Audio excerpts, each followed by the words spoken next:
99% win rate so far this season on that pick. I think it's picked it 9 times, won 8 of those 9. So very, very powerful pick. But BLG recognized, look, with the Lee Sin and, of course, the Diego taken off the board, they're going to go for the next one down. That is the VOlibear. And Rare Adam, they got to find a response to this. Now, again, we talked about how pivotal it is for Leyan to get something that can influence that top half of the map. I want to see where he takes this pick. Yeah, and the thing with this Hecarim is it's obviously a great pick. You know, you can find a lot of momentum if you get ahead in terms of farm, but not going to have as much early pressure as a VOlibear. So it does mean that first 5 levels, we should expect to see WeiWei potentially having more of an ability to impact the map. But so far, this is great team fighting power from Rare Adam. The Jinx, despite the early nerfs, still definitely a priority. Remember, level 9, just as strong as she was before. BLG will lock in that Jayce for breathe, so really strong pick in the top lane. They also pick up the Xayah, and I feel like Rare Adam, you kind of have to answer with the top lane pick here. Otherwise, we're going to see BLG start to ban out champions that will go up against you quite well. And just something to note is, like, these are 2 lethality champions.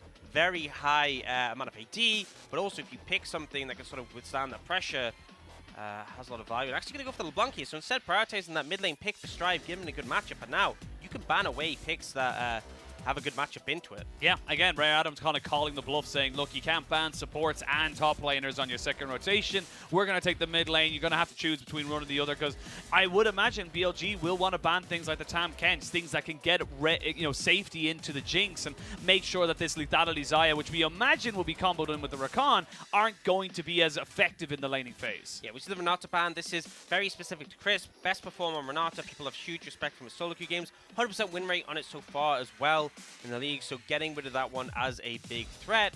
Now, I feel like for BLG, they are banning the Malphite. I really like that. I was talking a bit before about those double lethality champions. Malphite being able to stack insane armor would be problematic, and also great into the Jayce, so something can just engage in him and not let him sit back and poke. Now, for Rare Adam, you could look towards mid laners in this situation. We've seen a lot of these high pressure mid laners that people have been playing. We've seen things like Syndra, we've seen things like Vex, Ahri, all of these looking to contest priority. Maybe even the Azir, which, you know, as much as LeBlanc can potentially threaten him with poke, still a big threat at distance. Remember, that is a FoFo special, something he has lent on heavily so far when given the option. Yep, it is a very powerful pick in the hands of FoFo, and it suits BLG, like we mentioned. Highest average game time, 32 minutes and above, is very much the comfort zone for something like an Azir. Is something that he loves to get onto those two and a half items, 3 items, and then he just becomes unbelievably powerful. Of course, you got to get there, but BLG have proven time and time again they have no problem with it. And there's Tam Kench I was talking about from the side of BLG, to saying, look, we're not going to give you 100% safety in that bot side,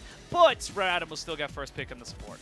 Yeah, and I think the thing is, I like the Rakan here, not only as a pick itself, but a denial. It's not even too much about the Xayah Rakan. I think it's more about the fact that BLG kind of need that sort of primary engage. VOlibear, as much as he's good in those early skirmishes, he's not as good as a Hecarim for charging in.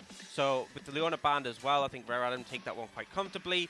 That's going to be the question, is what BLG take in a support role? You know, there's still the Nautilus open and available. And that probably, in my mind, is like the one I'd expect most LPL supports to pick up in this situation, that single target lockdown. And now it comes down to the mid lane pick for FoFo. I feel like FoFo always, the fact that he plays the Azir, very different to what we see from other players in the league. There is still things like the Ahri available. You could still take things like the Galio as well. But I feel like you want some heavy AP and something that can contest.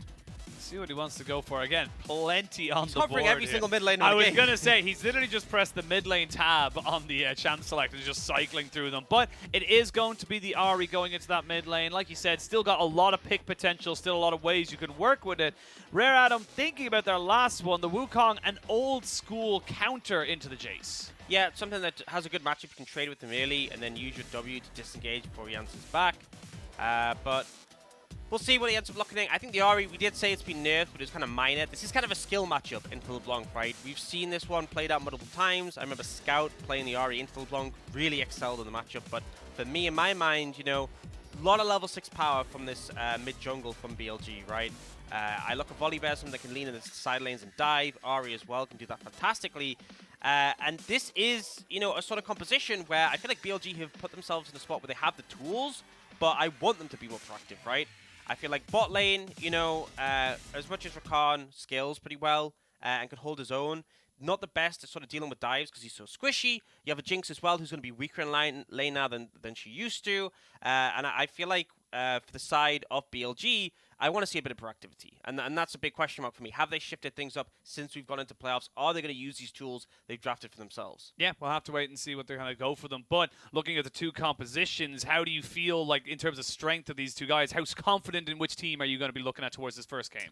Well, I mean, I'm going to be honest. I feel like they've kind of differed from my expectations coming into the series, right? Yeah. I feel like if you flip the comps even, it'd make more sense in my mind. But in the situation here, we don't have a top lane you're going to play for, right? We said about them playing for Q, but Leyan often leans up there. He may still look to do so, and then using the pressure that he gives to his top laner, it then feeds back into him. But ultimately, this is a comp where, in my mind, I imagine you want to play towards bot, right? Yeah. If Jinx Rakan there, if they get ahead, really sets you up comfortably. On the side of BLG, I feel like, you know, you have great side lanes to play towards at any point, but mostly the Jayce is going to be fine just farming up the top lane. That's a comfortable matchup for him.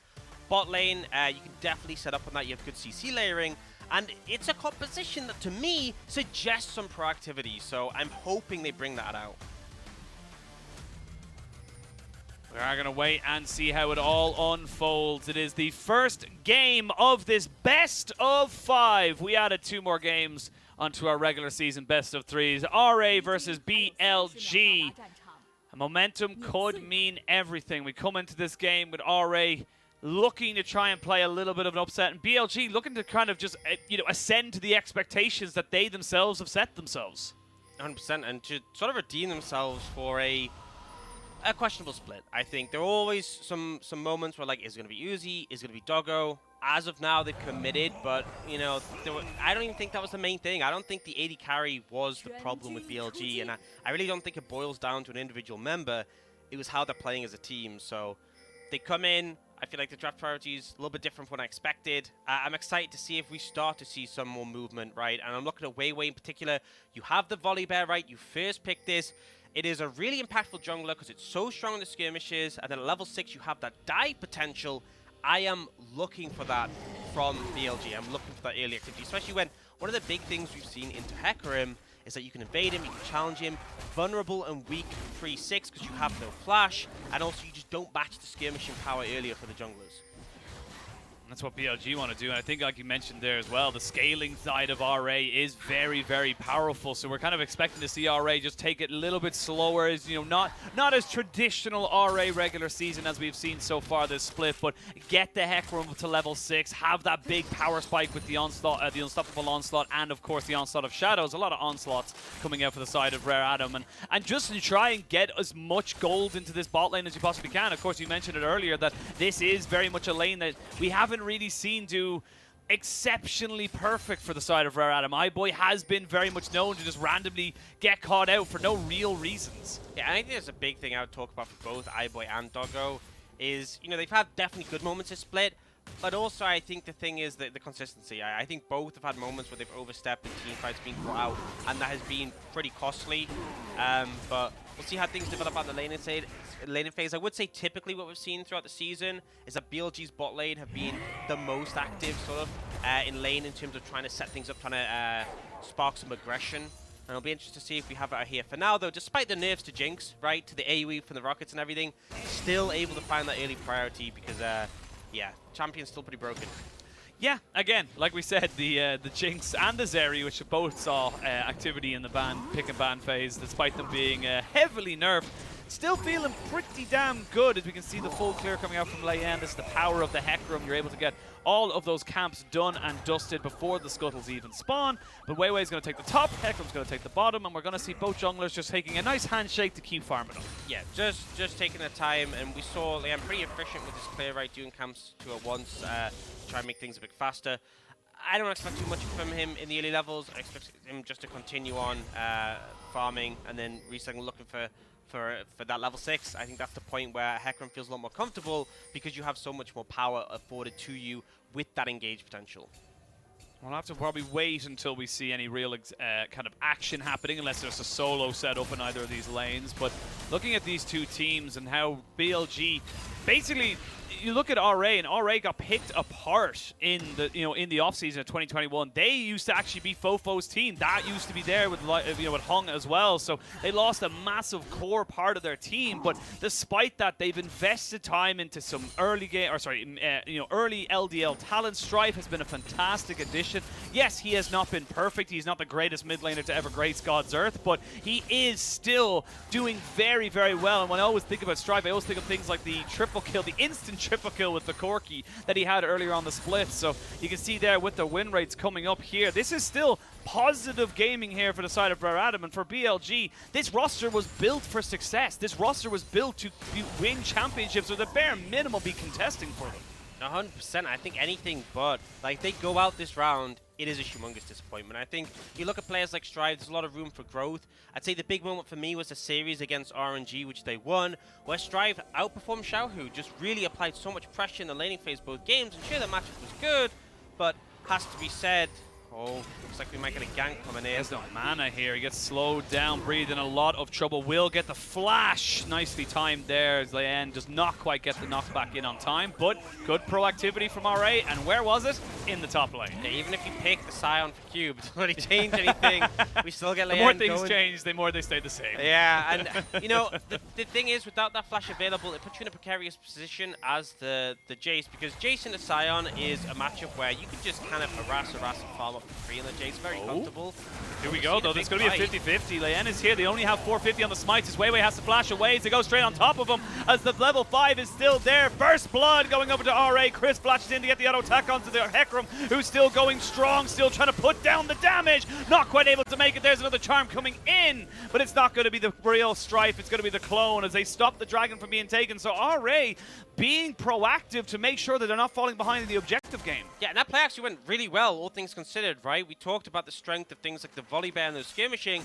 Good focus just to take him out of the fight immediately. He doesn't get that extended value from his W going off cooldown again and again, and they end up stopping the dragon. It's straight to kills, but First Blood is worth a little bit more, and I think ultimately RA pretty happy with that one. Yeah, pretty happy you stopped the dragon from going down. And again, this is kind of similar to what we see from BLG, pretty much all split. And honestly, it's exactly what we see from RA. RA put a huge emphasis onto dragons. You can see how much priority they put into it. But again, this is just smart from RA saying, look, WeiWei doesn't have level 5, also doesn't have his 900 smite, so he's not going to be able to take that very quickly. I think as well is that he was so low from taking the dragon. I think BLG just didn't expect to be contested on this, which is kind of fair enough, right? You think, okay, they've gone top side, let's just have our VOlibear solo dragon. It doesn't really matter, they're not going to contest. And then they come and fight. Our VOlibear is low enough that he gets bursted out, and just credit to RA for kind of catching them off guard. It's a good window they found, and now Leyan going to be pretty close to his level 6. If he doesn't hit it off this blue, then should off the Gromp afterwards. And at that point, you get so much more power on the Hecarim, right? The fact that not only can you dive in with your E, but also the fact you can ult behind them, knock them back. It increases your ganking and team fighting power substantially. And we can see just there, he has hit that level 6 point. So all in all, right, we talked about the early power of the VOlibear. He's definitely not out of the game, don't get me wrong. But the fact that Leyan has kind of managed to honestly have more impact so far is a positive.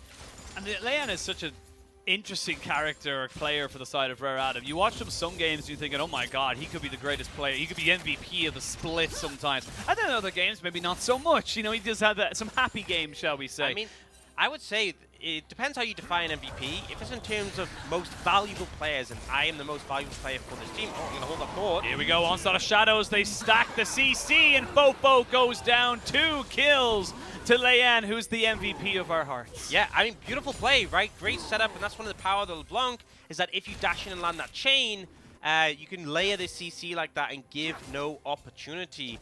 And go back to my point, I feel like if you're talking about which player is most valuable for their team, which player would this team really struggle without, Leyan definitely there's an argument for him, because I feel like he is such an instrumental aspect of RA. He's going to move over towards the Herald. With Ahri down and Ahri with no ult, this is a hard contest, but we do see WeiWei in the vicinity. I think you already have Yuyanjia there. No way you go for this. Yep, you've already got the numbers advantage. You have priority in the top side as well. WeiWei thought about maybe contesting it, but not going to be happening this time around as Leyan canters his way back up to safety. And now with the Rift Out being taken, again, this is RA honestly, it's something they generally didn't do during the regular season. We talked about how they love playing towards that top half, but they generally put a lot more emphasis onto those dragons and not really the Rift Herald. So having that extra tool feels like they've done their own research into themselves and said, wait a minute, if we have winning top and mid, we should probably end up getting the Herald to push out those lanes and get those even further ahead. 100%. And in this game as well, when your composition holds up so well in the late stages, the fact that you have that early lead, you deny the dragon from BLG, and you have the Herald, it puts you in a really good stead. You know, WeiWei on this VOlibear, this first pick, not really had much impact. He tries to look for a gank there, nothing comes from it. They're going to go for it. Feathers do fly. iBoy has to flash away. They are going to get a lot more damage onto Yuyanjia, who's not level 6 just yet. Both AD carries up to level 7 as flashes are burned by both of them. iBoy does lose his heal as well. There's the Super Mega Det Rocket used to mainly just kind of clear the wave so they don't get as many plates as they would hope for, but good proactive play from BLG's bot side. Yes, slight summoner advantage, I feel, just the fact that Yuyanjia still has his flash available. But even so, you know, I like the aggression, and this is something that we talked about before, is that BLG's bot lane tend to be the more aggressive lane of the entire team. Not that the other lanes won't push advantages, but they look for those heavy trades, those all-in potentials, and really able to find it there. Yeah, well, we'll see now what RA are able to do. And again, this has been a very tentative start, but it has gone probably exactly like we thought it would go. It has been Leyan being proactive to try and stop out, and BLG being a little bit more reactive in terms of how they're playing the game. So BLG, though, like we've mentioned before, they're kind of okay with taking a game like this. You're only down about just under 1,000 gold. You're not really too upset about that, but it is going to be big when those ultimates start to hit for RA. And I think the problem with it is the draft doesn't really lend it to how BLG is playing, how we expected them to play, in the sense that they are going to struggle in the later game team fights. Now, you see Yuyanjia and Leyan potentially looking for something there. Good vision setup coming out from BLG will kind of deny it. But yeah, this is going to... That's a big payday for Yuyanjia. Yeah, I mean, you're going to claim all those out, get some control. Honestly, I think with the reset timings coming in, they could just go for this dragon right now. Oh, okay. The unstoppable launch shot comes out from Cube. He does take a bit of an unfavorable trade off the back of it, but Breathe is kind of getting bullied right now by this Sion. The Bambi Cinder with the Warden's Mail makes it very difficult to trade back. You know, I've seen some games where, you know, the Shy. You did say the Shy. Yeah, the Shy. I remember the Shy. Oh, I'm going to hold the thought because we might get a fight coming out. Yeah. Oh, I don't think so. I think they get it and get out. They should be out, yeah. I saw the Shy play Sion into Ahri, right, on Jayce, and he absolutely bodied him, was winning all the trades. And then I've seen other matchups where the Sion has just gotten absolutely dismantled. I feel like there's obviously an element of skill to this, and it feels like Cube has been holding up really well in that 1v1. And the thing is, with the Sion, you will become so tanky because the only real AP damage on the enemy team is the Ahri. And Ahri is a low damage champion, right? She's going for those picks, not for the 100-0. Oh, FoFo, he gets stunned up, he gets knocked back, and he's going to be flashing away, but not before the tower can take him down. Strife flashes and gets the distort. He's gonna, oh! He outplays you, WeiWei, breaks his ankles, and they get 2 kills from BLG trying to go for a 3v1 dive. And don't be misguided, right? The clone was there, but that was a 2v3, and RA come out ahead. They just go down the Herald's mid, get a couple of plates and some more gold. But a huge performance coming out from this mid-jungle of RA. We said they were players to watch, and Leyan and Strive have been delivering, and perfectly so. We just pan to the top lane where Cube is still dominating this matchup. He is barreling in. Let's have a look at exactly what happened here, because again, you're going for this, but WeiWei doesn't turn off the tower. Yeah, I think that's a critical thing, is that they just don't allow the Ahri to function here, and then critically they end up tanking the tower up for a bit of time, but Strive gets some distance. And the problem with the VOlibear is, you know, you use that ult, it's so slow up in the air, very easy for Strive to dash back and avoid. And now I'm taking stock of this game.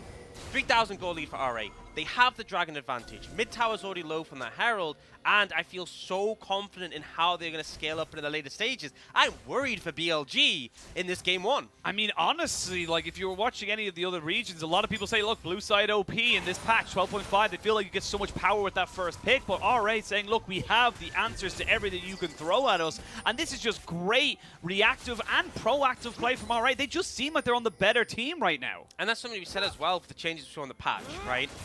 Zeri, Jinx, still definitely relevant, right? We've still seen them pop up in this draft phase, but they were toned down. And I feel like that puts less emphasis on those first picks. If a team first pick Zeri, still strong, but she did get nerfed a fair bit, and I feel like RA got what they wanted and are now really capitalizing here. Strive looking for probably just some poke damage on a Crisp, warding him away, but yeah, I think the big thing, again, just to go back to the Sion point, two lethality champions on the enemy team, a low damage AP mid laner, a tank in the jungle. How do you ever kill this Sion, right? And he's already started building so much armor. He will just continue that throughout this game. Yeah, Leyan now just trying to see if he can catch out Breathe, and will spot him here on this edge of vision. They know he's just going to be sitting here, so this is looking like it's going to be a dive. And look at the waves. You have no mid laner coming up because that's been pushed in by Strive, so this should be a 2v1 in this top side. No flash available for Breathe as he gets cantered on top of. They are going to be able to pop in the Onslaught of Shadows and the Unstoppable Onslaught. They are wasting a couple of summoners here to try and tank this one up, but Leyan may have gone a little bit too far forward. He gets punished. Shut down as the 3-in-1 pony. Yuyanjia is here to try and keep Cube in a good spot. There is the quickness coming in. They'll get the knockup, but Breed tries to get them knocked back as WeiWei is just too damn tanky, and the rest of the cavalry is here. It took you too long, RA, to get this damage out. 2 more kills goes over to BLG, and we talked about how RA were looking fantastic, and then they all threw it away. Yeah, and just a horrific misplay. I gotta say, Cube really flubbed that dive, but also it begs the question, right?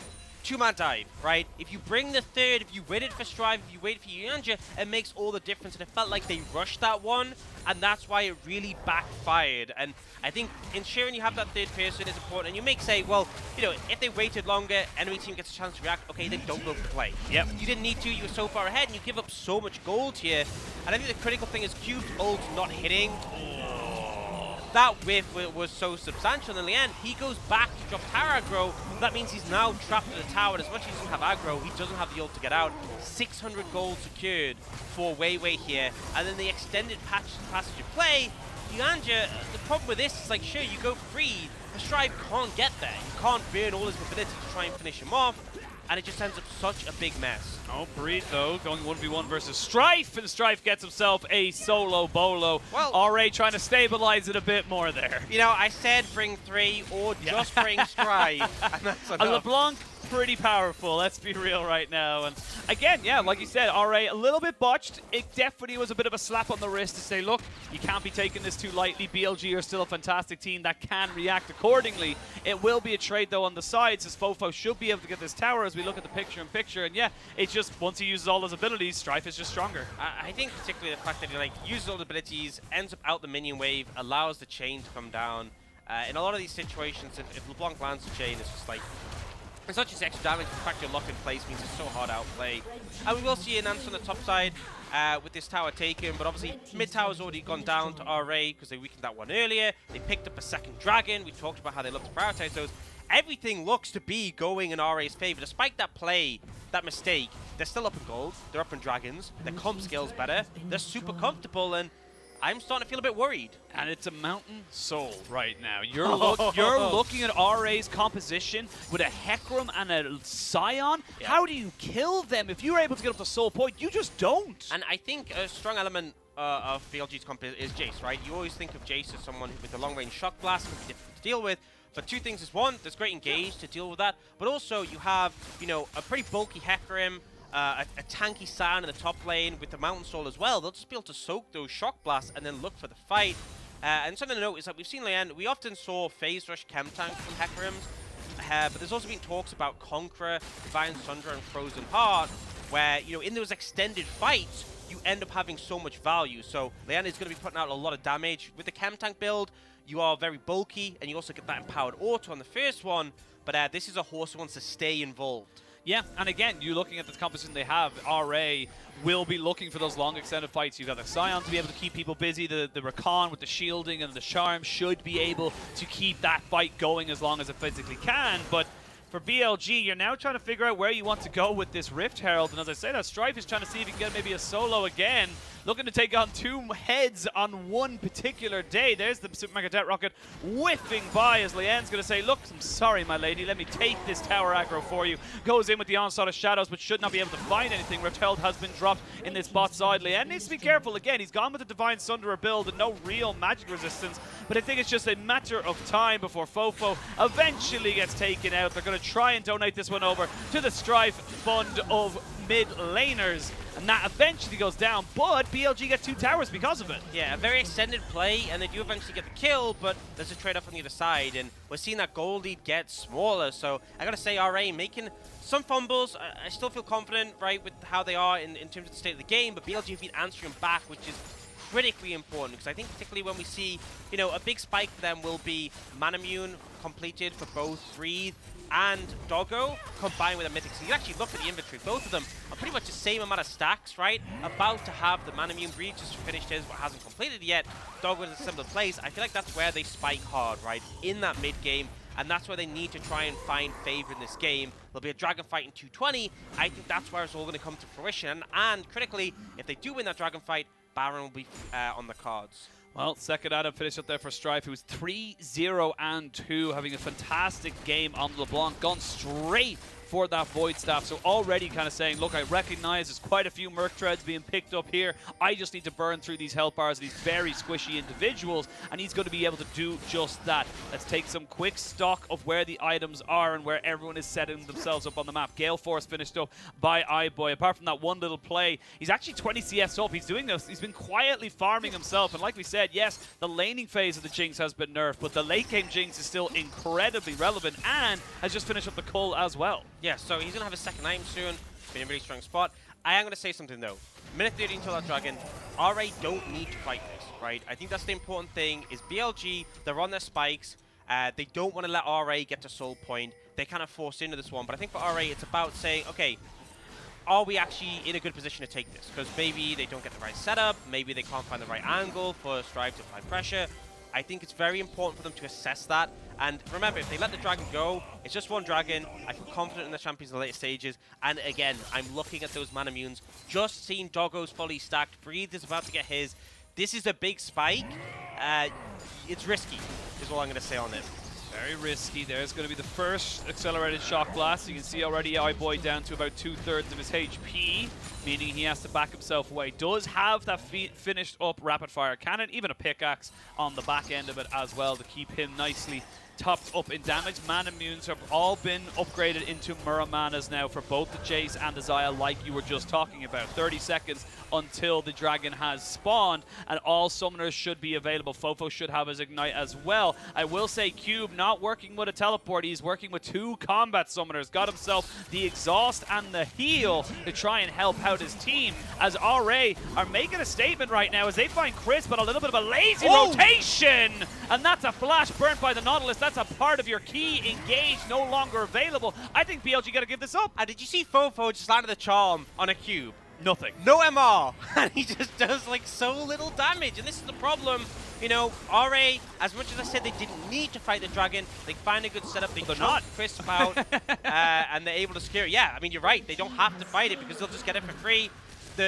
It's not a full pick, right? But they chunk Crisp out, and without the Nautilus there to move in and put wards down, just no way. And now it is looking scary again. The goal lead is closed, right? BLG have kept it close, but they're at the spike. They didn't get that fight, and now one dragon for RA to get that soul. Oh, here we go. Onslaught Shadows used by Leyan just to try and keep himself alive. The ignite from FoFo came up and immediately went back down, so they do not get the pony in the mid lane, but they will get priority in this top side. So BLG now trying to see if they can maybe make a bit of a better rotation, as they know there's no TPs for either Cube or Strife here, and they should be able to pick themselves up another tier 2. So gold going to be pretty much dead even. BLG have crawled it back, and again, this is BLG's comfort zone. This is where they start to say, look, we can play this smarter, we can play this better than you, we just need a time. And it's kind of like the clips we showed at the start of the day, right? Except, you know, before we showed clips it was the blue side, blue jungle, right? This is just the opposite side of the map, because they're on the opposite team, but it's still, they know they're in a position of power, and they will push into your jungle and look to apply that pressure, look to try and find a fight, or just take anything that you leave open and available. And I think BLG, they know that time is against them, but they are in a position of power and will continue to try and apply that. Now, we do see RA potentially looking for a pick again. Crisp will get bursted out pretty quickly, but Strife isn't here yet, so... Oh, they might look for some though. RA, BLG do get themselves the Hex Flash over the wall as Crisp ended up not hitting anything and ends up taking a crap ton of damage. Gets taken down. Here comes the unstoppable onslaught and jumping onto Doggo. He has to use his feather to go flying back. They jump straight onto the Xayah, but WeiWei jumps right back on top of Cube. It goes into zombie form. Now RA can really start to ramp up. The Jinx gets excited, and there's only FoFo left to try and defend. One more auto attack should do it, and that's going to be the ace. RA RA found themselves an opportunity. BLG wiped from the map. And it's a 4 for O, right? But I'm talking about the position of power for BLG. The big spikes before RA start to curve ahead. And RA find a 5 kills for 1. Absolutely crush it. And will be rewarded with the Baron. And a substantial goal lead. You can see the replay, and essentially the problem with this is they're committing onto the wrong members, right? iBoy's in a perfect position over the wall, completely unthreatened, and in the meantime, Crisp is just getting shredded. Remember, the Jinx has that range advantage over the Xayah, so you've already lost your Nautilus, and then the re-engage comes in. They have the tools to move forwards, and once again, iBoy, untouched, Strive, untouched, able to run forwards with the team. Again, yes, you got a lot of damage down, and yes, you took down Q, but that's aside, that's his job, Aux. He has a passive just for that situation. It's literally just so much power in this Sion. Now coming up towards that Bramble Vest, going to try and get that Thorn Mail. Even going to try and just be a nuisance here on top of WeiWei, and WeiWei might be in trouble. No flash, no ultimate, no way out as Strive 5-0 and 5 on the LeBlanc. RA are smashing BLG. And we can see the items, IE completed for iBoy. We have the Shadow Flame for Strive and a 10-stack Dark Seal. And okay, the small caveat off the pick of WeiWei is at least he's up for Dragon. But the problem is, now we see RA getting control of the area, pushing up with the Baron.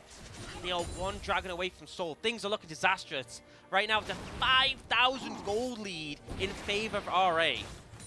BLG, you got to hope for a mistake. You can't really look at this team and say, yes, you're going to have a perfect opportunity. There's no real flank angle to come out with. It's not as if you have a Kennen or something that can get a massive slicing Maelstrom. It's not really a setup there where your engages basically just pick. You're hoping that RA wander a little bit too close to vision where they don't know where you are, and that's where you can make something happen for yourself. I will say, good vision control here from BLG. They have got that ward just by the red buff, so you know that there's not going to be a full engage onto them just yet, as Leyan tries to keep up with Yuyanjia, but Yuyanjia does take a fair amount of poke there from the Jayce, and now iBoy, he can start wailing on this turret, and BLG, they're caught between a rock and a hard place. They're being stretched across the map. They can't cover all lanes. Yeah, and they're going to lose this in Hip Tower. Woo! Now, Yuyanjia does get chunked out by the Shock Blast, and with how Engage comes in. They gotta go for it. They know they have to go for it right now because Yuyanjia can't go in on this fight, but they don't think they have the damage just yet. Crisp already down to about a third of his HP as he has to run away.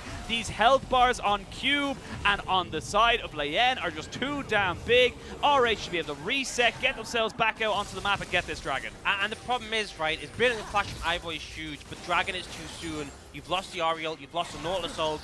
You know, without those to threaten him, it doesn't really matter too much. And now BLG trying to move in, but being harassed. Here we go. There's Super Mega Death Rocket's going to swing past the foe still, but it's going to be Sion just soaking up the damage. Look at him just sitting there saying, look, go for it. Try and take me down because you know you cannot. I am the true carry. I am the wall of meat, and I shall not be silenced. RA picking BLG apart, and BLG will be felled. They will be cut down by this massive Sion, this ridiculously huge Hecarim, and there's going to be RA taking game 1.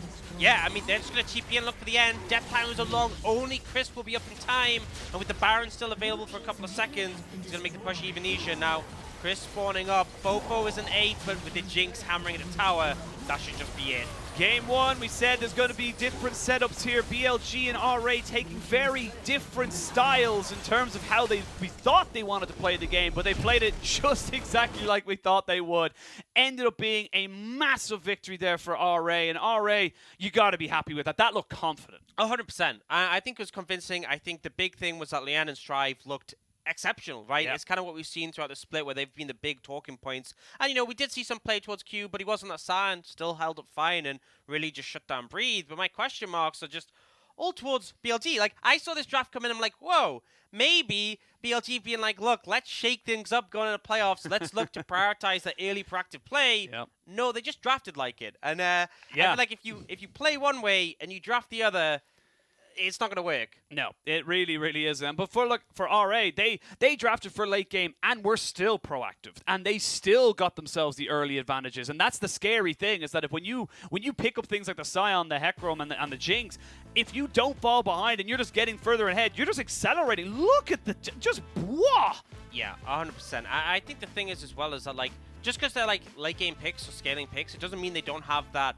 ability to play in the early, right? And they were still able to find for active windows. But I feel like BLG is, you know, you take the VOlibear first pick, I want to see more. You should not be getting out-pressured by a Hecarim, right? The Ahri for FoFo felt like, you know, didn't have too much of an impact. Sure, the damage is there, but a lot of that damage was in teamfights was getting funneled into the cube, who obviously didn't build any magic resist. And you know, it ended when it ended because BLG tried to contest, but if the dragon was picked up by Rare Adam, that game was just completely doomed. And you know, I feel like there needs to be a bit of a re-examine of their priorities into this game too, because this one just felt so off theme for them. It really did, and I think Rare Adam, you're delighted. You are so happy now with this start, because I do believe I will get this triple check, but for the last few years, the way the side selection has worked is the higher seed gets side selection for game 1, 2, and 3, and then it goes to side selection for game 4 and 5 to the lower seed team. I'm pretty sure that's how it goes. So BLG, if that's how it went, they chose blue side,